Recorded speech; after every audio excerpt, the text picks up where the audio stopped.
Hi everybody, this is Dan, the Director for Online Instruction, and I just want to talk to you briefly today about creating a Coursera course. So really in the big picture, instructors who haven't been involved in MOOCs before get a little rattled when they hear about Coursera and a MOOC because they feel like, oh, it's a lot different than teaching a course on an LMS like Canvas, for example.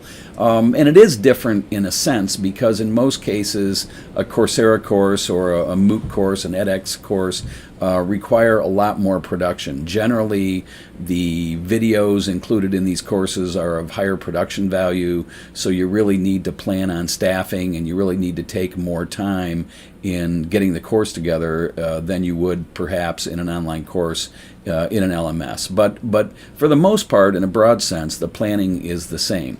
There are certainly course objectives that you need to map out ahead of time, and then there are subtopics or basically the metaphor of modules in a Coursera course that align to accomplish the course level objectives. So as far as planning goes, there's really no difference between planning a course for an LMS and planning a course in Coursera when we're talking about alignments and instruction.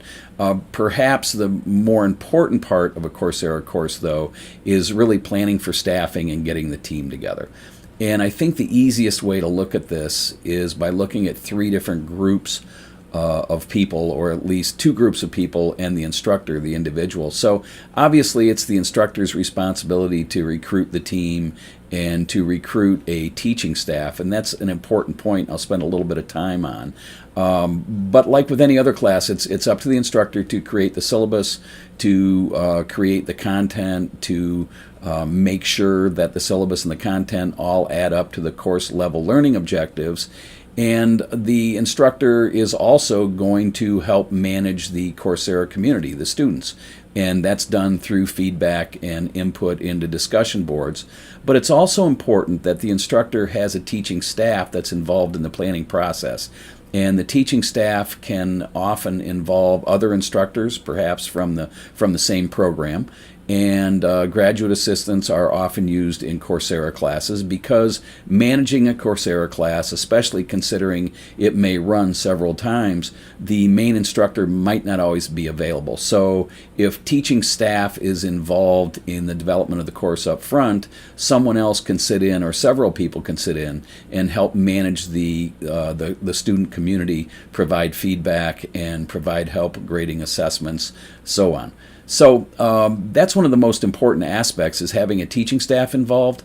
Also, institutional staff is very important. Again, in most cases, a Coursera course utilizes pretty high production values with videos. And although I've known professors who have created videos for MOOCs, in a small setup in their office, in most cases, higher production values are called for. So an institutional staff that can help you produce professional videos and professional training materials is a best practice. So because you have to get these different groups of people together, the planning process is more important, and it has a longer interval. It takes longer and it requires more planning ahead than perhaps a course on an LMS.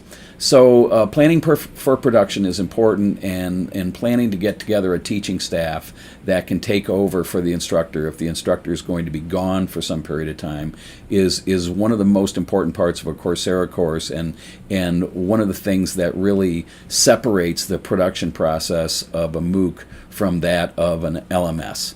If you have any questions about Coursera courses or MOOCs, please let us know. Thank you very much. Have a great day.